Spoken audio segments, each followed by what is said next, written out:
आप बताइए कि आईवीएफ होता क्या है? जो काम ट्यूब में होता है हम उसे बाहर टेस्ट ट्यूब में या पेट्री डिश में करते हैं तो उसे कहते हैं IVF.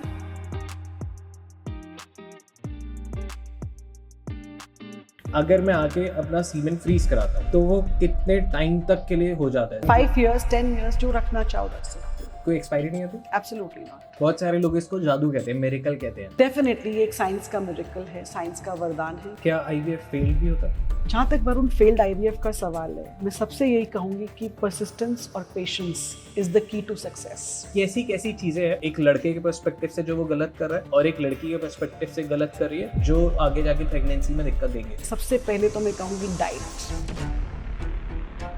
Smoking is more harmful than drinking also. आपके स्पर्म प्रोडक्शन पे फर्क पड़ता है।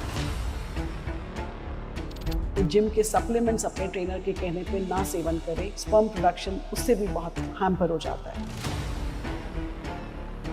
कुछ गलत एक्सरसाइज भी होती है जिसकी वजह से कुछ गलत रिजल्ट आता है? हाँ, कुछ एक्सेसिव एक्सरसाइजेज आपको अपने चीज़ों का ध्यान रखना पड़ेगा। सोना बात लोग कर लेते हैं, टेम्परेचर्स बहुत ज़्यादा होते हैं, टेस्टिकल्स पे डायरेक्ट इफेक्ट आता है। 8 hours of sleep in the night time is a must. Sleep cycle जब खराब होता है फर्टिलिटी को डायरेक्ट इफेक्ट करता है। लैपटॉप ऑन द लैप से क्या इशू होता है? Laptop on the lap radiations हैं, उस पर भी कुछ पेपर्स हैं जो इंडिकेट करते हैं कि उसका इफेक्ट होता है डायरेक्ट। कोई ऐसा तरीका है जो पॉडकास्ट देख रहे हैं घर पे बैठे बैठे कि हम अपना स्पर्म इंटेंसिटी चेक कर सकते हैं?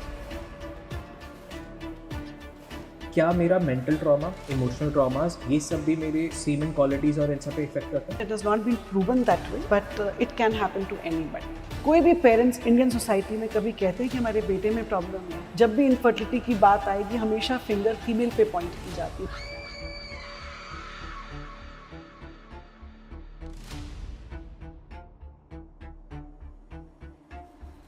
आज के स्पेशल एपिसोड में हम बात करने वाले हैं आईवीएफ के बारे में। क्या होता है ये एंड एवरीथिंग, और जिन लोगों को सीरियसली इसकी ज़रूरत है, this episode is for you. But इससे पहले आई टेल यू कि हमने एक एपिसोड किया था डॉक्टर ज्योति बाली जी के साथ, एंड वो एपिसोड इतना पसंद आया लोगों को, इतना प्यार मिला, उसमें सब कुछ था। उसमें अगर आपको आईवीएफ वर्ड का मतलब ही नहीं पता ना, जैसे अब मैं बैठा था उस दिन मैम के सामने कि हम आईवीएफ क्या होता है, वहाँ से लेके मैं ये सोच रहा हूँ कि अभी मेरी शादी भी करने का कोई प्लान नहीं है, बट मैं कुछ चीज़ें करा लूँ, तो ये एपिसोड आपको देखना चाहिए। एंड बहुत सारी स्टोरीज, कैसे अगर आईवीएफ फेल हो जाता है, क्या सबको आईवीएफ कराना चाहिए, अगर आईवीएफ से रिलेटेड आपके दिमाग में कोई भी सवाल आ रहा है ना, इस पॉडकास्ट में सब क्लियर होने वाला है। कैसे बात? Thank you so much for the invite. Absolutely. हमारा पहले एपिसोड के बाद जब मेरे रिलेटिव्स ने मेरे को कॉल करना स्टार्ट किया ना कि उनकी अभी रिसेंटली शादी है, उन्होंने पॉडकास्ट देखा, तो मेरे को लगा कि हाँ मैंने कुछ बहुत अच्छा काम किया। बट ऑनेस्टली उस दिन जब मैं बैठा था मेरे को कोई आइडिया नहीं था आईवीएफ के बारे में।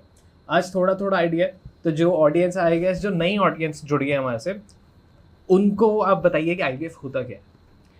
आईवीएफ शब्द का अगर मैं मतलब समझाऊँ आपको बहुत लेमैन टर्म्स में, तो इसका मतलब होता है इन विट्रो फर्टिलाइजेशन। विट्रो शब्द का मतलब होता है बॉडी के बाहर। तो हम बॉडी के बाहर बच्चा नहीं बनाते हैं, हम बॉडी के बाहर अंडा एक महिला से लेकर और स्पर्म मेल पार्टनर से लेके फर्टिलाइज बाहर करते हैं। जो काम ट्यूब में होता है हम उसे बाहर टेस्ट ट्यूब में या पेट्री डिश में करते हैं तो उसे कहते हैं आईवीएफ। यानी वो फर्टिलाइजेशन हमने बाहर किया लेबॉर्ट्री में, और फिर उसको एम्ब्रियो बनाने के बाद हम दोबारा ट्रांसफ़र करते हैं महिला की यूट्रस में, यानी बच्चेदानी में। तो नटशेल में ये होता है आईवीएफ। ओके। बहुत सारे लोग इसको जादू कहते हैं, मिरेकल कहते हैं। क्या ये सच में एक मिरेकल है या? डेफिनेटली ये एक साइंस का मिरेकल है, साइंस का वरदान है। ये बेसिक साइंस है हमारी। और बहुत सरप्राइज होगा वरुण आपको ये जान के, मैं अपनी क्लिनिक के 2nd फ्लोर की अगली बार आप जब शूट करेंगे तो डेफिनेटली हम क्लिनिक में प्लान करेंगे। You would see a wall in my clinic where we have mentioned history of IVF. तो सबसे पहले जब विश्व में आईवीएफ हुआ था तो 1978 पहले विश्व में आईवीएफ बच्चे का जन्म हुआ था। इस टाइम पे 25 जुलाई, जो कि आज हम वर्ल्ड आईवीएफ डे की तरह सेलिब्रेट करते हैं। तो जानते हैं आपकी इंडिया कितने टाइम पीछे था? सिर्फ 67 डेज पीछे था वर्ल्ड के। And our first IVF baby was born on 3rd of October 1978 in Calcutta. Wow. तो ये अब तक इतने सारे लोगों को पता क्यों नहीं है?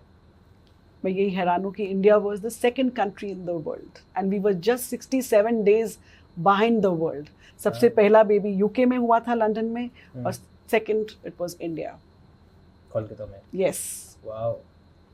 So और we ये should कैसे be a बनी proud पता Indian. होता? Of course, I'm always. Yeah.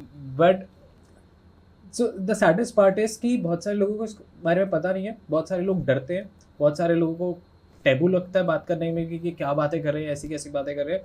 But ऐसा क्यों है? माइंडसेट क्या है लोगों का? आप हमेशा डेली बहुत सारे लोगों से डील करते हैं, तो क्या थॉट्स होते होंगे? मैं अपनी प्रैक्टिस में जब देखती हूँ तो IVF अभी भी बहुत पढ़े लिखे लोगों में भी टैबू तो है. फैमिलीज में नहीं बताना चाहते हैं, उनको लगता है कि शायद ये कोई हमारी कमी है जो उजागर हो जाएगी. कई बार कोई कमी नहीं होती है, अनएक्सप्लेन्ड भी होती हैं चीज़ें, और किसी के साथ भी कोई बीमारी बताकर नहीं आती है कि मैं आपके घर आ रही हूँ या आपके साथ हो जाऊँ. किसी के साथ भी हो सकता है. So I think one should understand कि it can be me any day, it can be you any day. So one should learn to talk about it and not develop such kind of taboos. तो ये family support और family का सोचना depend करता है कि वो उसको कैसा फील कराते हैं, या वो इंडिविजुअल इस चीज़ को लेके अपने बारे में कैसा फील कर रहा है. वो एक्सेप्ट ही नहीं कर पाते कि ये मेरे साथ हो गया है. Right. So सबसे बड़ी प्रॉब्लम पहले आती है एक्सेप्टेंस की. तो ये मैं नहीं समझती हूँ आज की डेट में कोई टैबू होना चाहिए. ये तो एक डिजीज़ है, और कोई प्रॉब्लम है तो उसका सल्यूशन भी मिल जाएगा. So people should talk openly about it. And इसमें जब हमें एक बच्चा चाहिए तो वो नेचुरली हो तो बहुत अच्छी बात है, लेकिन नहीं हो रहा है तो IVF या IUI या फर्टिलिटी ट्रीटमेंट कोई भी हो, वो एक अच्छा ऑप्शन है आपके लिए. ओके. क्या IVF फेल भी होता? ये बड़ा अच्छा सवाल है वरुण, कि IVF फेल भी होता है. यस, IVF के results best of clinic, best of doctor, best of hands में भी अगर मैं कहूँ तो सेल्फ IVF के रिजल्ट्स 50 to 60% पर एम्ब्रियो ट्रांसफ़र होते हैं. ओके. थोड़ा मैं इसको समझा देती हूँ आपको. मैं आपकी भाषा में समझा देती हूँ ताकि सबको समझ आ जाए. सपोजिंगली मैंने आज किसी का IVF किया, 28 ईयर ओल्ड लड़की है और यंग कपल है, उनकी ट्यूब्स ब्लॉक थी, सिंपल रीज़न है. तो डेफिनेटली IVF एक बहुत ही अच्छा और पहला ऑप्शन बनता है मेरे लिए. अब उस लड़की को और कोई प्रॉब्लम नहीं है और उसकी ओवरी का रिजर्व अच्छा है, अंडा बनाने की क्षमता बहुत अच्छी है, और उनके एम्ब्रियोज बने, सपोजिंगली लगा लीजिए 9 एम्ब्रियोज बन गए या 10-12 बन गए, जो भी नंबर था. तो हम सभी एम्ब्रियोज तो एक टाइम पे नहीं यूज़ कर सकते हैं. हमारी यूट्रस डिज़ाइंड है जस्ट टू कैरी 1 बेबी. अगर ट्विंस होने का चांस है वो भी 5% तक का ही होता है, या डिपेंड करता है हम कितने एम्ब्रियोज ट्रांसफ़र कर रहे हैं. बट एक बच्चे के लिए डिज़ाइंड है हमारी यूट्रस. तो अगर मान लीजिए मैंने 2 एम्ब्रियोज डाले हैं ब्लास्टोसिस्ट यानी डे 5 के एम्ब्रियोज, तो बाकी के एम्ब्रियोज तो बच गए ना हमारे पास, फ्रीजिंग में है वो एम्ब्रियोज. अब जब मैंने ये 2 एम्ब्रियोज इस अटेम्प्ट में डाले तो इसमें चांस बनेगा सक्सेस होने का 50 to 60%. ओके. इस IVF साइकिल के ट्रांसफ़र के बाद अगर ये पेशेंट प्रेग्नेंट हो जाता है तो बहुत अच्छी बात है. मगर मान लीजिए अगर नहीं प्रेग्नेंट होती है वो, तो दोबारा IVF रिपीट नहीं करना है हमें. बाकी के बैलेंस एम्ब्रियोज आपको पता है क्लिनिक में हैं, तो हम उसी को दोबारा से लाइनिंग को प्रिपेयर करके ट्रांसफ़र करेंगे, और जितनी बार हम ट्रांसफ़र करेंगे हर बार 50 to 60% चांस है कि प्रेगनेंसी आ जाएगी. 50 to 60%. बट आपको एक ही IVF से कितने चांसेस मिले ये डिपेंड करेगा आपकी ओवरी के अंडा बनाने की क्षमता पे, और फाइनली स्पर्म से फर्टिलाइज करने के बाद कितने एम्ब्रियोज बने हैं ये उस पर डिपेंड करेगा. अगर किसी के 9 बने हैं तो उसको कितने चांसेस मिलेंगे? 3 के चांसेस मिल गए. किसी के 12 बने तो ऑब्वियसली उसके पास ज़्यादा चांसेस है. किसी के 15 एम्ब्रियोज है तो और ज़्यादा चांसेस हैं. किसी के 6 हैं तो नेचुरली 2 चांस तो निकल ही आएंगे, 2 या 3 चांसेस. ओके. और किसी के अगर बने ही 2 एम्ब्रियोज हैं तो आपके पास एक ही चांस है. But in that every chance you stand a good chance of 50 to 60% with self eggs and self sperm. If the quality is good, there is no other factor, I think she stands a very good chance to conceive and take 1 baby home. Perfect. एक सवाल जो शायद सबको ही जानना चाहिए और मेरे को भी स्पेशली, क्योंकि सबका लाइफस्टाइल बहुत अच्छा नहीं है, and especially the generation now. Exactly. और हम लोग बस काम में दिमाग लगा रहे हैं या फिर अय्याशी में दिमाग लगा रहे हैं, या हम जहाँ पे भी दिमाग लगा रहे हैं इतना लगा रहे हैं कि हम बाकी चीज़ें खराब ही कर रहे होते हैं, चाहे वो मस्ती में स्मोकिंग करना हो, अल्कोहल लेना हो, या कुछ करना है. Style statement. एग्जैक्टली. या फिर अगर हम रिलेशनशिप में तो उस रिलेशनशिप में इतना खो जाना कि हम एक्सेस में चीज़ें करने लग जाते हैं, बहुत वियर्ड चीज़ें करने लग जाते हैं. बहुत सारे लोगों की डिफरेंट फैंटेसीज होती हैं. तो कैसी कैसी चीज़ें हैं एक लड़के के पर्सपेक्टिव से जो वो गलत कर रहा है, और एक लड़की के पर्सपेक्टिव से गलत कर रही है, जो शायद उनको आगे जाके प्रेगनेंसी में दिक्कत देंगे. एक लड़के को लेवली बोलूँ तो बाप बनने में दिक्कत देंगे या एक लड़की को माँ बनने में दिक्कत देंगे? ट्रू। तो पहले बात करते हैं लड़कों की आज, क्योंकि हमेशा it's not the girl who should be first, right. So let's talk about the men first. जी।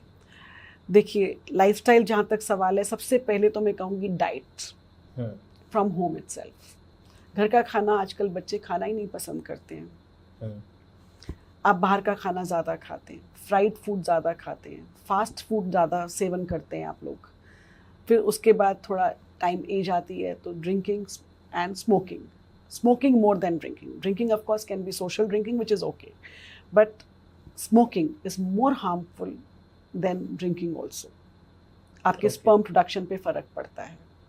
तो आइडली कितनी सिगरेट पीनी चाहिए एक दिन में? मैं तो कहूँगी बिल्कुल भी नहीं सेवन करना चाहिए। बट जो जिनको है कि यार करते तो हैं, तो वो क्या करें? आप रिड्यूस, अगर आप 5 पीते हैं तो आप पहले 3 कीजिए, फिर 2 कीजिए, फिर 1 पे रह जाइए, फिर छोड़ दीजिए उसको।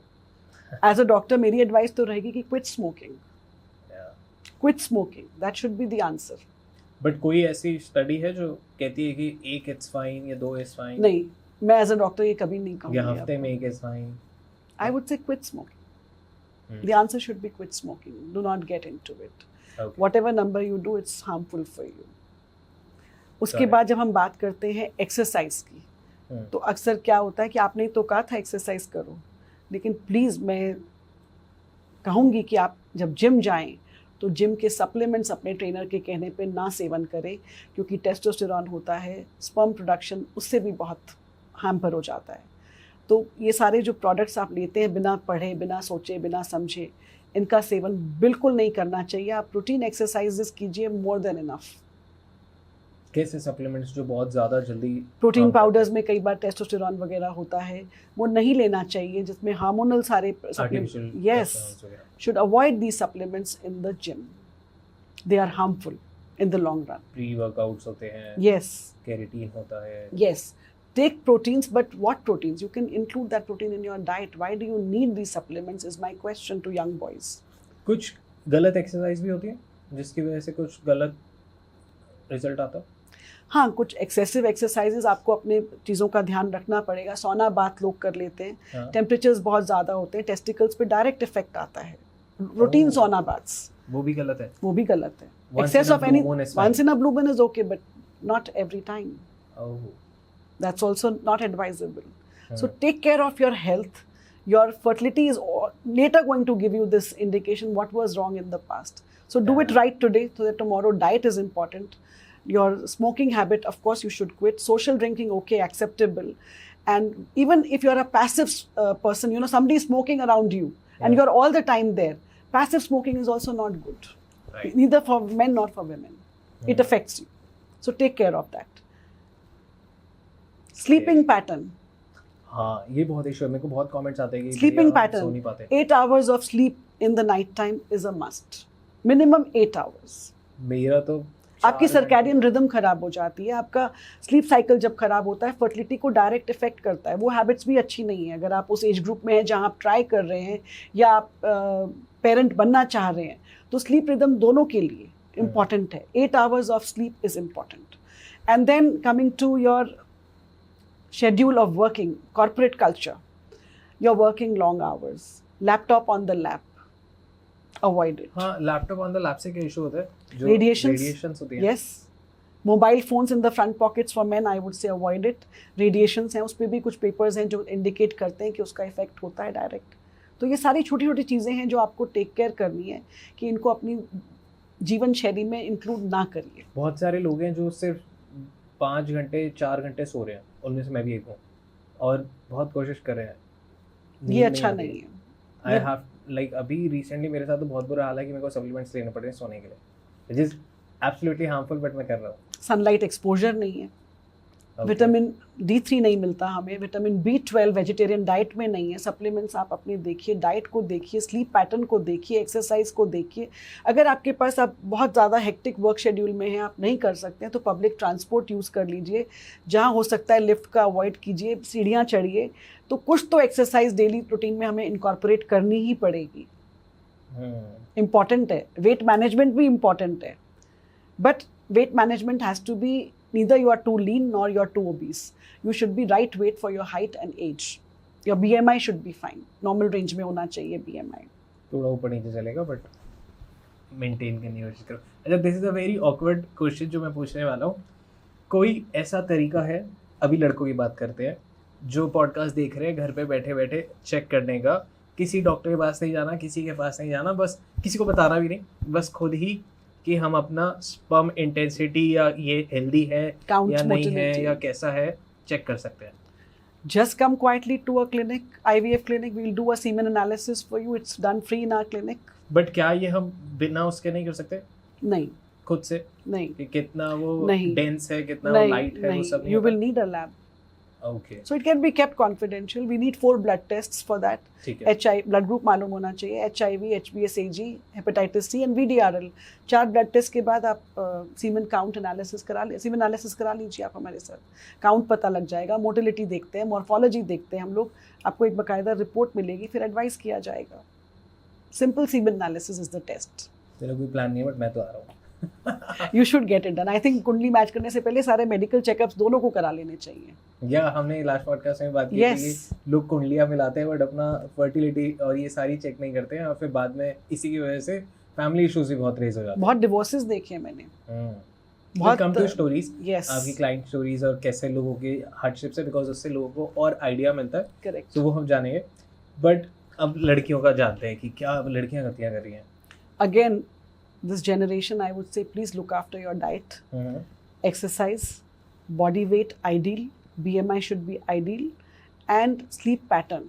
And again, gadgets, it goes for men more, but women also. Too much on the phone, radiations may have some effect, but it is not so proven right now in females. But males, yes.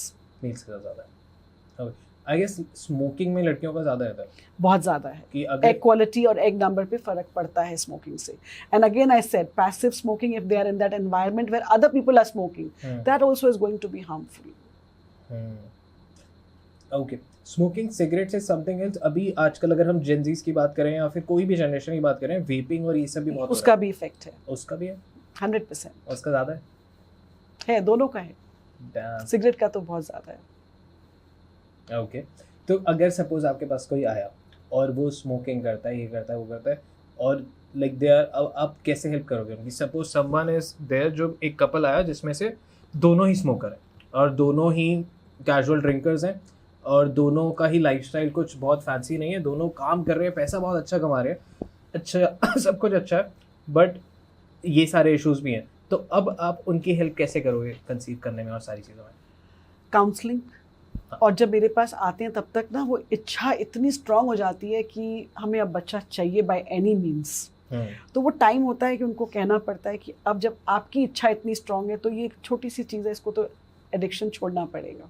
ठीक है, अब छोड़ दिया, उन्होंने कहा कि हाँ ma'am, हम आज से ही दोनों के दोनों ना पिएंगे, ना स्मोक करेंगे, ना कम नींद लेंगे, हम सब सही करेंगे, फिर भी ये सब एक दिन में तो ठीक नहीं होगा, कितना टाइम जाएगा, क्या होगा, कैसे होगा?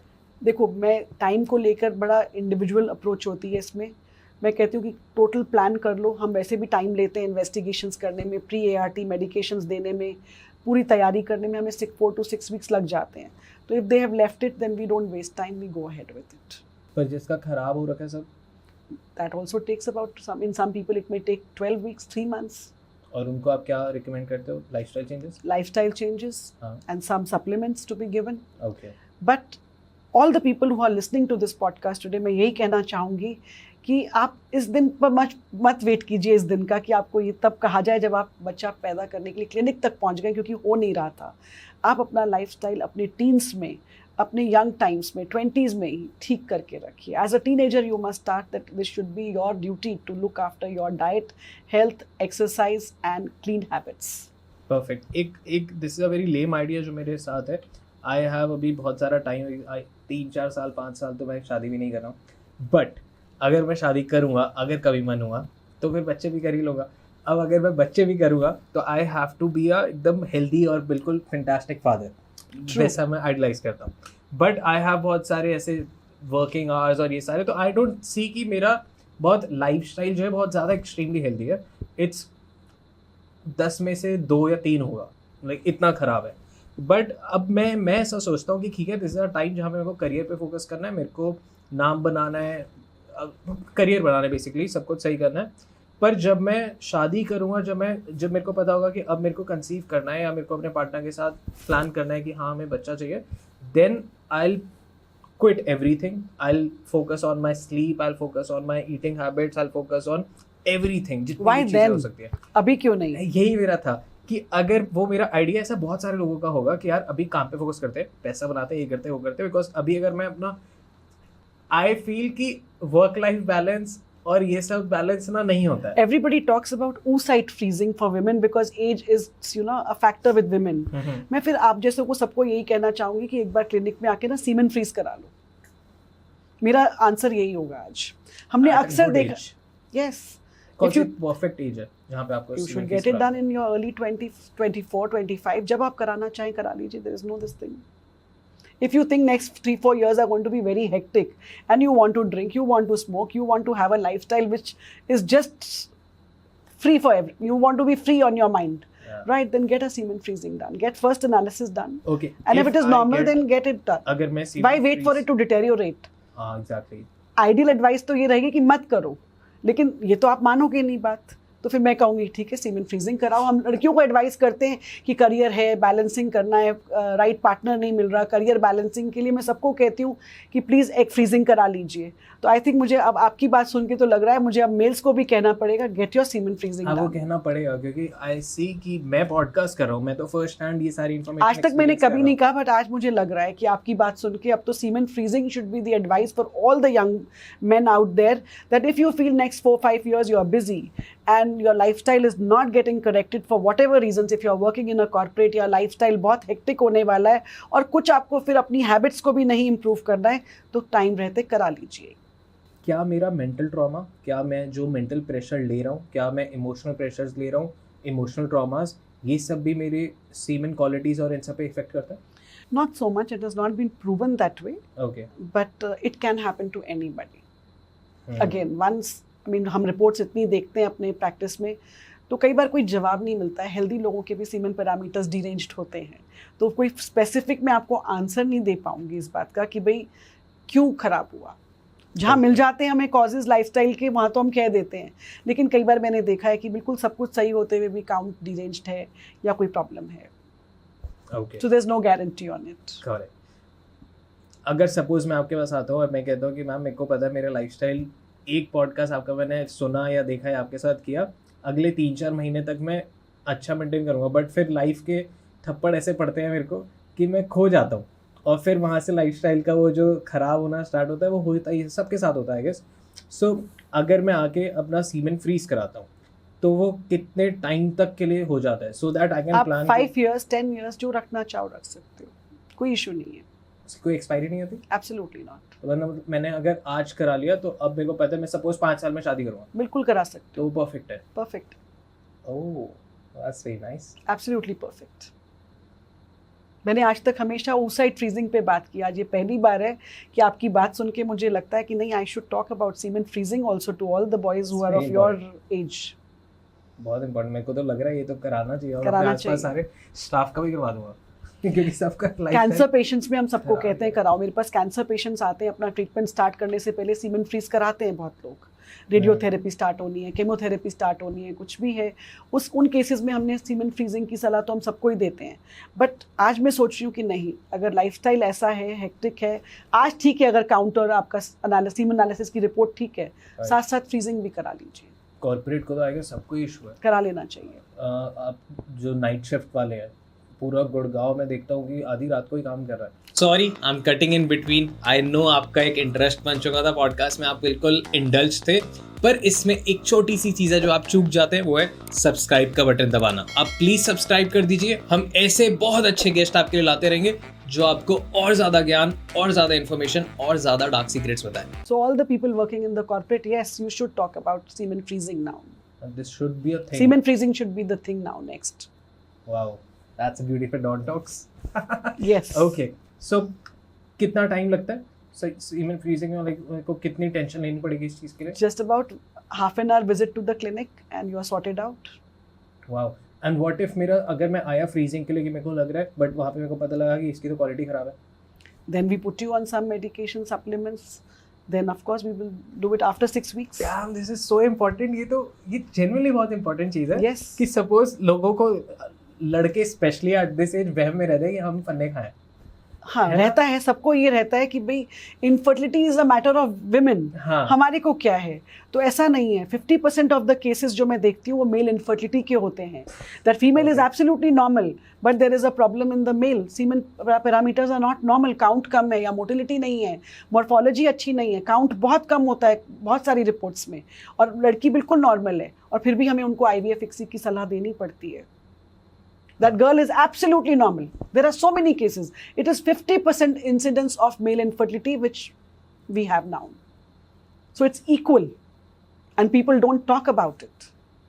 मैं सारे भाइयों से दरखास्त करना चाहूँगा कि अगर आपको शर्म आती है, आप मेरी तरह इतना ओपनली बात नहीं कर सकते. नहीं, वो ओपिनियन है ना कि आदमी और घोड़ा कभी बूढ़े नहीं होते, बट ऐसा है नहीं. जल्दी होते हैं. आदमी और घोड़ा सबकी सोच है कि बूढ़े नहीं होते हैं, बट ऐसा है नहीं. आप प्लीज जाओ. और semen parameters can be deranged. Semen count can be low in a young person also. Maybe 25-year-old, 28-year-old. I have seen so many reports. In these 15 years, इतने मेल्स देखे हैं कि रिपोर्ट्स आती हैं सीमेन एनालिसिस की, और हम हैरान रहते हैं कि कितना खराब काउंट है. And that girl is absolutely normal and the IVF ICSI advice is just given because male infertility factor है. If you are smoking, if you are drinking, ये सब तो आप पहले करा लो for the safer side. Okay, suppose मैंने freeze करा लिया, अब वो मैं यूज़ कैसे कर सकता हूँ? लाइक मेरे को ये तो पता होगा कि वो फ्रीज हो चुका है, अब उसका यूज़ क्या है आगे जाके? देखिए, अगर आगे जाके आप जब शादी करते हैं, आपकी वाइफ आ गई, आप दोनों ट्राई कर रहे हैं 1 साल तक और नहीं हुआ, तो उनकी भी वैल्यूएशन होगी और आपकी दोबारा होगी उस डेट पे. हाँ. भगवान ना करे आज अगर आपका सीमेन पैरामीटर खराब है, काउंट कम है, मोटिलिटी अच्छी नहीं है, मॉर्फोलॉजी भी नहीं अच्छी है, तो फिर आपका वो सीमेन सैंपल जो नॉर्मल वाला फ्रीज हुआ है वो काम आ जाएगा, और आप ही का बच्चा रहेगा. आप ही का बच्चा होगा जो आप सब चाहते होते हैं. जेनेटिक चाइल्ड आपका. It's like a simple security. It's like, अगर मैं बहुत लेमली कंपेयर करूँ तो ये तो म्यूचुअल फंड ही है या गोल्ड इन्वेस्टमेंट की तरह ही है. उससे भी बहुत कम है, कंपेयर ही नहीं कर सकते बिकॉज इसमें कॉस्ट उतनी नहीं है, और इतनी बड़ी चीज के लिए आप करा रहे हो. There is no harm. Government को सबके लिए मैंडेटरी कर देना चाहिए. मैंडेटरी तो मैं नहीं कहूँगी, बट देन यस, आप अगर एक समझदार इंसान है और पढ़े लिखे हैं और समझ पा रहे हैं बात को, तो आपको तो करा ही लेना चाहिए. हम बहुत कैजुअली बात कर रहे हैं, बट ये बहुत सीरियस बात है. Yes. और मेरे को तो डर लगने लग गया है कि क्यों नहीं करा रहे लोग. Anyways, moving on. ठीक है, अब हम लड़कियों के पर्सपेक्टिव पे आते हैं. लड़कियों को भी ऐसे फ्रीज कराना चाहिए? लड़कियों को तो हम सबको आजकल कह ही रहे हैं कि देखिए, सब लड़कियां आजकल पढ़ना चाहती हैं और पैरों पे खड़ा होना चाहती हैं. Late marriages on the trend है. राइट पार्टनर नहीं मिलता कई बार, तो डेफिनेटली उनको करा लेना चाहिए, बिकॉज उनके साथ तो एक जेन्युइन फैक्टर है कि एज के साथ एग रिजर्व कम होगा ही होगा. विद द एज ऑफ 28 से या 30 से? देखिए, 28-30 पे कराइए तो बहुत ही अच्छा है, but 35th birthday should be the last benchmark. उससे पहले ही करा लेना चाहिए. अर्ली 30s और लेट 20 प्राइम टाइम होता है. यस. उसके बाद फिर वो धीरे धीरे क्वालिटी 35 के बाद डिप होगा, 38 के बाद और ज़्यादा डिप होगा, और 40 के बाद of course it gets difficult then. तो दिस इज इम्पॉर्टेंट. और लड़के सेम टाइम ज़्यादा लड़कियों को भी आके बस कराने में आधा 1 घंटा? For women no, it is a different procedure. जब हम एग फ्रीजिंग की बात करते हैं तो इट इज़ एब्सोल्युटली सेम और सिमिलर टू IVF. 10 से 12 दिन के इंजेक्शंस लगते हैं जो ओवरीज को स्टिमुलेट करने के लिए लगते हैं. उसके बाद एक ट्रिगर इंजेक्शन, और उसके 34 to 36 आवर्स के बाद ओवम पिकअप यानी oocyte पिकअप प्रोसीजर होता है, जो कि 25 मिनट्स का प्रोसीजर है. सिंपल प्रोसीजर है, अंडर जनरल एनेस्थीसिया होता है, बिल्कुल पेनलेस है. बॉडी पे ना कोई कट आता है ना सूचर आता है. तो आप सेम डे घर जा सकते हैं वापस. आप चलकर आए थे, आप चलकर जाएंगे. It's a comfortable procedure and 10 to 12 days of injections yes you have to take. अगर कोई आपके पास आ रहा है तो उनको कुछ चीज़ें क्या आनी चाहिए कि अगर मैं सोचूं कि 1 हफ्ते बाद जाके मेरे को कराना है तो I should not smoke, I should not 1 हफ्ते बाद. इट इज़ नॉट 1 हफ्ते में बॉडी डिटॉक्स नहीं हो जाती है. 1 हफ्ते में सारा डिवॉश नहीं हो जाएगा, पूरा वो सिस्टम नहीं क्लीन हो जाएगा आपका. मैंने बार बार यही कहा है कि देखिए, क्विट दीज हैबिट्स. नहीं, आई एम आस्किंग, जो जैसे मैं हूँ, अब मैं सोचूं कि चलो मैं फ्रीज करा लेता हूँ, तो मैं कुछ तो साफ लेके आऊँ, बढ़िया अच्छी क्वालिटी लेके आऊँ, तो अब मैं अगर सपोजिंगली अगर मैं ये सब कर रहा हूँ तो मैं कितने टाइम तक इसको क्विट करके आ जाऊँ कि फ्रीज करा लिया उसके मिनिमम बाद? 3 months, minimum 3 months. Okay but why should it be like this कि 3 months नहीं करेंगे बाकी हम कुछ भी करें? तो नहीं, ये देखो, होना तो नहीं चाहिए, I'm होना not तो नहीं promoting चाहिए, that. तो this is But not the मैं नहीं, बिल्कुल you're putting words in my mouth. I will not say this. You should, मेरा पॉइंट ये रहेगा कि don't get into these habits Exactly. so that your fertility does not get affected.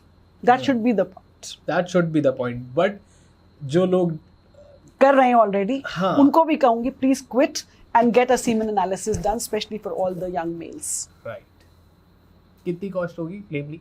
किसकी analysis? We are doing free. Oh wow. And freezing, of course, is charged at 2.5 for about 3 months, हाँ, and then 5,000 for next 6 months. ज़्यादा भी नहीं है तो नहीं, it's affordable. लोग कराते हैं सर? Yes, कराते हैं लोग. Especially people who travel a lot, Yeah. and then the wives are here and they are traveling. They get their semen freezing done for treatments. Some of them get it done because, as I said, for cancer patients. But आज मुझे आपसे बात करके लगा कि नहीं, अब तो मैं सबको ही कह रही हूँ कि जो यंग जनरेशन है, अगर इन हैबिट्स में हो तो अपना सीमन काउंट कराइए, सीमन एनालिसिस कराइए. उसके बाद अगर कुछ भी लगता है कि नहीं हम क्विट नहीं कर रहे हैं या हमें हमारा लाइफस्टाइल ऐसा ही रहेगा, तो फ्रीजिंग भी करा लो. अगर आज नॉर्मल है तो उसको फ्रीज करा लो, कल का पता नहीं है. एग्जैक्टली. एंड आई वांट कि बहुत सारे पेरेंट्स पॉडकास्ट देखते हैं, तो आई वांट कि आप इस चीज़ को थोड़ा सा समझे. This very serious. आप, मैंने देखा है पेरेंट्स ना बच्चों से पहले इतनी अच्छे से खुल के बात नहीं करते. I have been very fortunate कि मेरे मम्मी और पापा दोनों बहुत ओपन माइंडेड है, तो उन्होंने मेरे को हमेशा ये सारी चीज़ों में मेरे को कभी ऐसा ऑकवर्ड नहीं कराया फील. उन्होंने हमेशा कि पहले ज्ञान लेगा तो तू सही डिसीजन ले पाएगा, तो ओपन रहा सब कुछ. बट बहुत सारे मैंने अपने कजन्स में देखा, बहुत सारी और दोस्त यारों में देखा जहाँ पे पेरेंट्स और बच्चों के बीच में गैप आ जाता है, पर शादी के बाद वो गैप हट भी जाता है. शादी के बाद दे आर लाइक कि अब बच्चा क्यों नहीं कर रहे, अब बच्चा करो, अब ये करो वो करो. वो शादी के फेज से मैं देखता हूँ कि पेरेंट्स बहुत जल्दी ओपन अप होना स्टार्ट हो जाते हैं. नॉट जस्ट पेरेंट्स, सारे रिश्तेदार वगैरह. कि मेरे बड़े भाई के भी कज़न की शादी हुई थी एंड एवरीवन वाज लाइक कि अब ये वो. तो वहाँ पे मैंने एक माइंडसेट शिफ्ट देखा कि वो बहुत जल्दी ओपन अप हो रहे हैं वहाँ पे. बट जब तक शादी नहीं होती तब उससे पहले बहुत रिजर्व थे. बट आई गेस कि आपको पता है शादी करनी है, आपको पता है कि हमें बच्चे चाहिए, हमें पोता पोती चाहिए, हमें ये चाहिए, हमें वो चाहिए, तो आप ये चीज़ों पे पहले ही क्यों नहीं बात कर रहे? और अगर आप बात करके चीज़ें सॉर्ट कर लोगे, अगर आपको पता है कि आपका बेटा हेल्दी है, अच्छा है, संस्कारी है, एवरीथिंग इज़ फाइन, बट बाहर जाके वो नाइट शिफ्ट भी कर रहा है तो उसका लाइफस्टाइल में इफेक्ट तो आ रहा है. अगर वो जाके बाहर जाके नाइट शिफ्ट कर रहा है और कुछ भी बॉस का प्रेशर आ रहा है तो मे बी वो एक दो सुट्टा भी मार रहा है. जब वो सब कुछ कर रहा है तो आप बस एक बार उससे बात करके, ये पॉडकास्ट दिखा के, आप कुछ भी ऐसी बात करके एक टेस्ट भी अगर कराते हो तो ये ब्लैंकेट स्टेटमेंट है मेरी कि अक्सर मेरे भी 2 बेटे हैं. कोई भी पेरेंट्स इंडियन सोसाइटी में कभी कहते हैं कि हमारे बेटे में प्रॉब्लम है, जब भी इनफर्टिलिटी की बात आएगी हमेशा फिंगर फीमेल पे पॉइंट की जाती है, बहू के साथ. मेरे पास एक पेशेंट था जिसके बारे में मैं बताना चाहूँगी. बहुत 10 साल पहले की बात है ये. मैंने ये पेशेंट किसी कैंप में देखा था हरियाणा में, सोनीपत में. और जब मैंने कहा कि स्पर्म काउंट 0 है यानी एज़ोस्पर्मिक है, तो मुझसे कहा गया कि हमारे घर में तो वो गांव का माहौल था, हरियाणा का, घर परिवार में से यूज़ करो सीमेन. मैंने कहा ये तो अनलॉफुल है, ये तो हो ही नहीं सकता, अनएथिकल काम है, ये तो अलाउ ही नहीं करती गवर्नमेंट हमारी, कैसे करेंगे, ये तो अलाउड ही नहीं है, ये तो इंसेस्ट हो जाएगा. नहीं, हम तो यही करवाएंगे. तो मैंने कहा जी मेरे पास तो नहीं होगा, आप घर के किसी भी बंदे का. यस. मैंने कहा ये विलिंग है लड़की. कहते ये नहीं मानेगी तो हम इसको छोड़ के इसकी छोटी बहन से शादी करा देंगे. मतलब अपने बेटे के लिए पेरेंट्स मानने को ही तैयार नहीं होते हैं कि शादी होने के बाद भी कि वो एज़ोस्पर्मिक है यानी 0 स्पर्म काउंट है, तो आप हम IVF हम अफोर्ड नहीं कर सकते, IVF हम कराना नहीं चाहते, ICSI हम कराना नहीं चाहते, टीसा हम करा नहीं सकते, तो आप सिर्फ डोनर IUI कर दीजिए और घर में से ही सैंपल ले लीजिए. तो मैंने कहा ये तो हो नहीं सकता है, पॉसिबल ही नहीं है, ये तो कानूनी तरह से भी अलाउड नहीं है और मॉरली भी अलाउड नहीं है. इंसेस्ट है ये, तो इसको मैं इंसेस्ट कहूँगी, गलत हो जाएगा ये तो.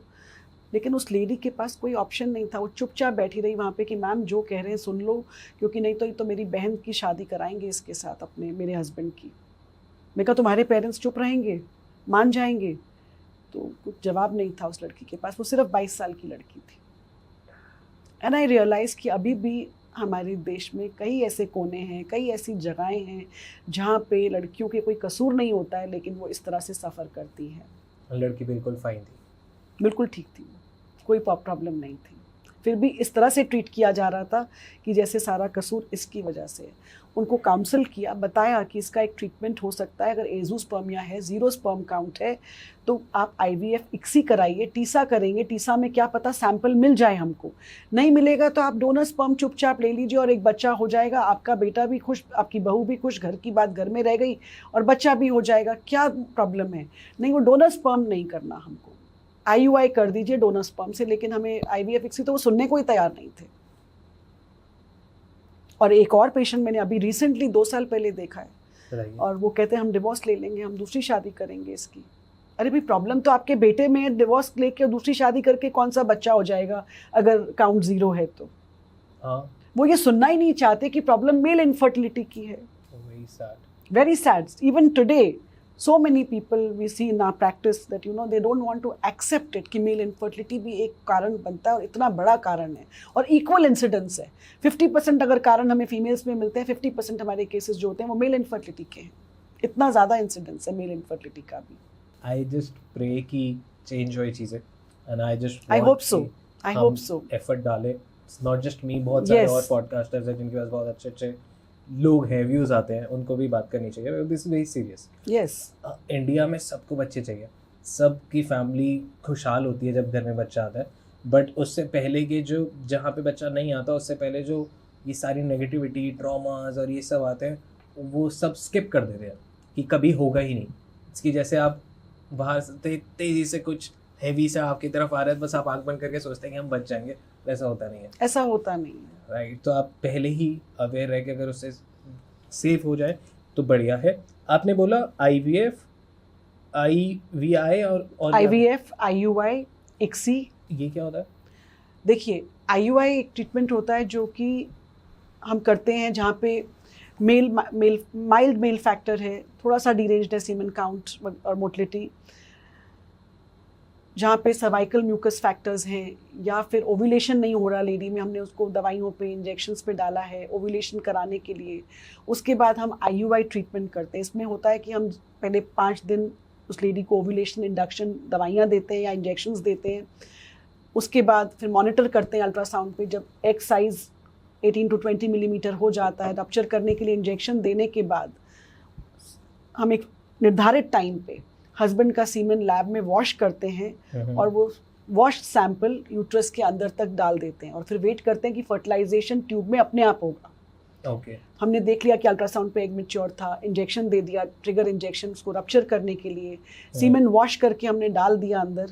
फिर हम वेट करते हैं कि वो अपने आप फर्टिलाइज होके वो प्रेगनेंसी हो जाए उस साइकिल में। So this is a very simple treatment जिसमें कोई एनेस्थीसिया नहीं है, कुछ भी नहीं है। बेसिक OPD ट्रीटमेंट होता है जो आपको 10-12 दिन फॉलो करना पड़ता है अल्ट्रासाउंड्स के साथ, 3 या 4 अल्ट्रासाउंड्स, और फिर OPD के बेसिस पे हो जाता है, आओ और करा के चले जाओ same time. This is IVI। IUI it means intrauterine insemination. Okay, यानी यूट्रस के अंदर हमने सीमेन सैंपल को इंसेमिनेट किया है। करेक्ट। आपने दूसरा क्या बताया था? ICSI is same as IVF. It is just used, it's a machine, it's a ICSI micromanipulator, एक मशीन होती है जो हम यूज़ करते हैं जहाँ पे हम एक स्पर्म को चूज करके एग के अंदर डाल देते हैं फर्टिलाइज कराने के लिए। Correct. So that is done where semen count is very low, वहाँ पे ICSI का यूज़ होता है। तो वो एक सिर्फ एक ICSI माइक्रोमैनिपुलेटर एक प्रोसीजर है जो हम लैब में करते हैं। पेशेंट के लिए प्रोसीजर सेम रहता है एज IVF। करेक्ट। अगर सपोजिंगली कोई यंग एज में एग फ्रीज कराता है और अपने सीमेन भी फ्रीज कराता है कपल, अब वो लोग सोचते हैं कि हमें करियर बनाना है, ये करना है, वो करना है, और अभी नहीं करने बच्चे, शादी भी कर लेते, सब होता है। नाउ वो अपने 40s में है, 40s या 45 में है, क्या वो अब इस चीज़ का फ़ायदा उठा सकते हैं? बिल्कुल ले सकते हैं। Why not. हो सकता है सीमेन नॉर्मल हो आज भी, तो हम फ्रेश सैंपल भी ले सकते हैं, और अगर डिरेंज्ड हो गया पहले वाला सैंपल जो फ्रोजन है वो अच्छा है तो हम वो यूज कर लेंगे। And the woman can definitely use her eggs. There are so many celebrities who have used their frozen eggs and had children. Diana Hayden is one of them, Ekta Kapoor is another one, Priyanka Chopra, Preeti Zinta, they have all had. Wow. तो किसी भी as में कर सकते हैं? Yes, कोई as limit नहीं? 50 is the limit as per the law now. 50 की बात नहीं करना नहीं। तो मतलब कोई चाहे तो 45 में भी यस हेल्दीली सब हो यस सकता है? यस। कोई कॉम्प्लिकेशन नहीं आती अब जितना लेट हो जाते हैं? देखिए, अब किसी को डायबिटीज़ है या किसी को डायबिटीज़ प्रेगनेंसी के दौरान हो गई एज रिलेटेड, या किसी को कोई अंडरलाइंग डिजीज़ पहले से ही है, तो of course that is risky. But if you are healthy, there is no medical disorder, you can carry that pregnancy. Correct. Body weight भी इम्पॉर्टेंट है, थायराइड है, बॉडी वेट है, डायबिटीज़ है, हाइपरटेंशन है, इन चीज़ों से आपको बचना है। अगर ये चीज़ें नहीं हैं तो आप कैरी कर सकते हैं इजीली, और कॉम्प्लिकेशन कोई अगर आनी है फिर भी तो वो किसी में भी आ सकती है। करेक्ट। ICSI, IUI और आपने क्या बताया था? IVF। तो हम बात ही कर रहे हैं, और ये 3 प्रोसेस होते हैं मेन।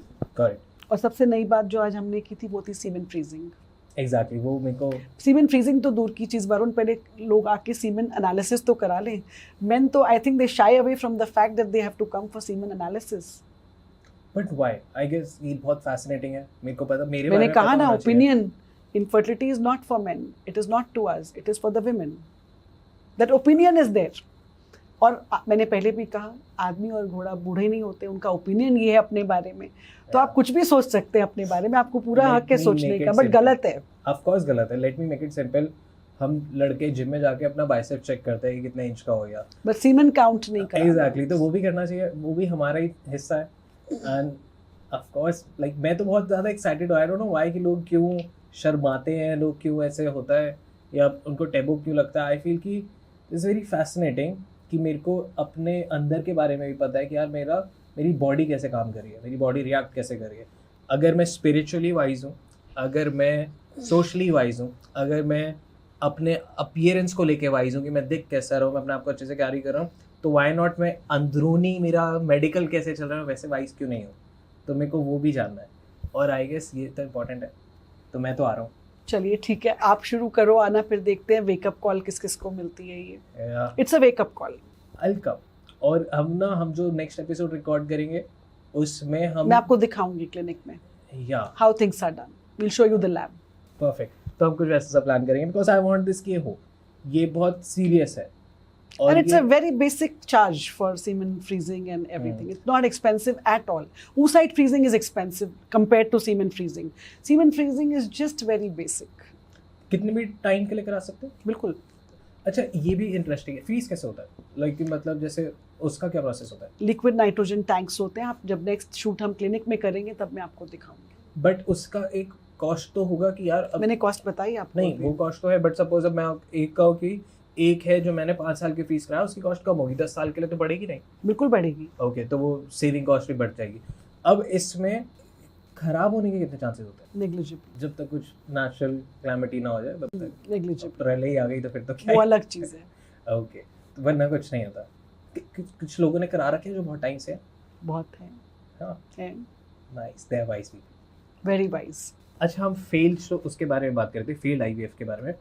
जो लोगों के साथ फेल होते हैं, आई वांट टू नो वो मेंटली कैसे जाते हैं, बिकॉज एडोनटॉक्स बहुत इमोशनल ऑडियंस का चैनल है। करेक्ट। एंड दिस इज कि आप जब एक बार फेल होते हैं, वो भी ऐसी चीज़ में जहाँ पे आप एक बच्चा चाहते हैं, वो बहुत ज़्यादा इमोशनल वैसी है।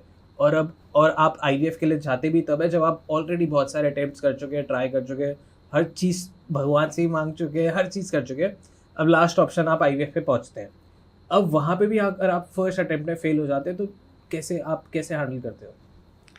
फेल्ड आईवीएफ एक ऐसा टॉपिक है जिस पे मैं बहुत कुछ कहना चाहूँगी आज जी। सबसे पहले तो देखिए, हर पेशेंट सक्सेसफुल नहीं होगा। क्लिनिक के बोर्ड पे टेस्टिमोनियल्स लगे हुए हैं जिनका पहली बार में हुआ, कुछ ऐसे पेशेंट्स भी होते हैं जो दूसरी बार में भी होते हैं। लेकिन अक्सर मैं देखती हूँ कि लोग एक फेलियर के बाद उठ नहीं पाते हैं, इधर it is emotionally but more so financially. Okay, drain out हो जाते हैं एंड डिजेक्टेड फील करते हैं, डिप्रेशन में जाते हैं। कई बार तो ये पूछना भी भूल जाते हैं आके कि मैम हमारे बैलेंस एम्ब्रियोज पड़े हैं, हम उसका दोबारा ट्रांसफ़र कब प्लान करेंगे। अब तो हम बार बार उनको ट्रीटमेंट के दौरान बताते हैं कि आपके बैलेंस एम्ब्रियोज जब करते हैं ट्रांसफ़र तो बैलेंस एम्ब्रियोज हैं या नहीं हैं। तो बहुत पेशेंट्स ये फाइल उठा के 2 साल बाद फिर घूमेंगे मार्केट में, जाएंगे दूसरे डॉक्टर के पास, वो भूल जाते हैं कि जब आपका एक आईवीएफ हुआ है, हमें आपका सारा रिकॉर्ड पता है। हमें कई बार कोई रीज़न मिल भी जाता है फेल होने का कारण, but most of the times कोई कारण नहीं होता है। क्योंकि IVF की एक लिमिटेशन है कि वो 100% सक्सेस नहीं दे रहा है आपको, 50 to 60% पर अटेम्प्ट है. So hold on, wait. एक IVF में कितने अटेम्प्ट होते हैं? मैंने पहले बताया था आपको कि वो डिपेंड करेगा इंडिविजुअल टू इंडिविजुअल कि कितनी आपकी कैपेसिटी थी, एग रिजर्व कितना था उस लेडी का, और कितने एग्स हमें मिले थे. हमने जब फर्टिलाइज किए स्पर्म के साथ तो हमें कितने एम्ब्रियोज उसमें बने हैं.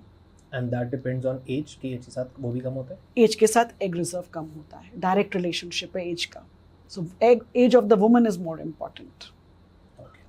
हैविंग सेड दैट वरुण, मैं सबको ये कहना चाहूँगी कि एक फेल्ड IVF बिल्कुल निराश नहीं होंगे. आप अपने डॉक्टर के साथ बैठिए, डिस्कस कीजिए, सुनिए कि क्या कारण बताया जा रहा है, और अगर कोई कारण नहीं है, एग क्वालिटी अच्छी थी, स्पर्म क्वालिटी अच्छी थी, एम्ब्रियो क्वालिटी अच्छी है, आपके यूट्रस की लाइनिंग अच्छी है, तो सिर्फ ये टाइम का तकाजा है और कुछ नहीं है. It's only a matter of time. मैं आपको एक रीसेंट स्टोरी बताती हूँ अपनी क्लिनिक की. Please. There is this patient from South Delhi. She came to us 10 years ago. Okay. And it was her second attempt when we told her that it will not be your own eggs. We will have to take eggs from a donor. But 80% chance होता है donor egg के साथ कि conception आ जाती है. So she agreed. She was a young girl with very poor quality of eggs. And she conceived in that second cycle जब हमने उसको donor egg बताया. And एक बेटी है जो आज 10 साल की है. Oh, wow. अब सेकेंड टाइम वो मेरे पास पिछले साल आए थे 2024 में. Okay. And again we tried, she failed. Second time also she failed. And I thought कि now she will give up. But she came after 6 months and she said, doctor साहब मेरी पहली बेटी भी सेकेंड अटेम्प्ट में हुई थी, इस बार मुझे पूरा फेथ है कि सेकेंड बच्चा मैं यहीं से लेके जाऊंगी, आप करो. And I was taken aback कि इसने कितना फेथ रखा हुआ है. उसका सोच, उसका डिटर्मिनेशन देखने लायक था. एंड अभी recently just a month ago she has conceived. And उसने हमें टेस्टिमोनियल भी दिया. I will share it with you कि ये जर्नी जो थी सिर्फ डिटर्मिनेशन और फेथ और उसकी थी. जहाँ तक वरुण फेल्ड IVF का सवाल है, मैं सबसे यही कहूँगी कि परसिस्टेंस और patience is the key to success. अब मैं इस बात को प्रूव करने के लिए आपको एक किस्सा बताती हूँ. मेरे फर्स्ट पेशेंट था वो IVF का, जब मैं दिल्ली में आई थी 2010 में. Okay. ज़मींदारा बैकग्राउंड से थे, गांव का माहौल था, और लेकिन बहुत ही सज्जन लोग थे. तो मेरे पास जब आए तो ऑल इंडिया इंस्टीट्यूट की फाइल लेकर आए थे. और उसमें एशरमैन सिंड्रोम था, जिसमें बच्चेदानी के अंदर वैसे जाले से बन जाते हैं एडिशंस, मकड़ी के जाले टाइप बन जाते हैं. तो उस यूट्रस से बच्चा पैदा करना मुश्किल था. तो एक हिस्ट्रोस्कोपी ऑल इंडिया इंस्टीट्यूट की हुई थी. तो मैंने इन्हें कहा कि सरोगेसी कर लीजिए. तब लॉ नहीं था सरोगेसी का, और इनका कोई बच्चा था भी नहीं, तो ये आराम से, उस वक्त तो कोई ऐसा रिस्ट्रिक्शन नहीं थे, तो कर सकते थे. And they could afford it also. But they said नहीं, एक बार आपसे करानी है हमें हिस्ट्रोस्कोपी, आप करेक्शन के लिए करके देखो इसको. तो मैंने सेकेंड हिस्ट्रोस्कोपी उनकी रिक्वेस्ट पे, रीलुक हिस्ट्रोस्कोपी मैंने की. और करने के बाद मैंने कहा कि नहीं, ये नहीं हो पाएगा, बहुत मुश्किल है. और उनकी एज, फीमेल की एज 28 ईयर्स थी सिर्फ, और इनके हस्बैंड की age 32 year old. Young couple and very nice people. बहुत ही सहज स्वभाव, शांत, बिल्कुल पेशेंस रखने वाले और बात को सुन के समझने वाले लोग थे. और इमोशनली मुझे था कि मेरा पहला पेशेंट है दिल्ली में आने के बाद. किसी ने रेफ़र किया था मेरे पास, और मैंने उनको कहा कि surrogacy is the only answer. इनका ओवरी का एग रिजर्व बहुत अच्छा है, आपका स्पर्म काउंट नॉर्मल है, सब कुछ अच्छा लग रहा है मुझे, सिर्फ यूट्रस इनकी नहीं होगी, आपको कोक किराए की लेनी पड़ेगी, जिसको हम सरोगेसी कहते हैं.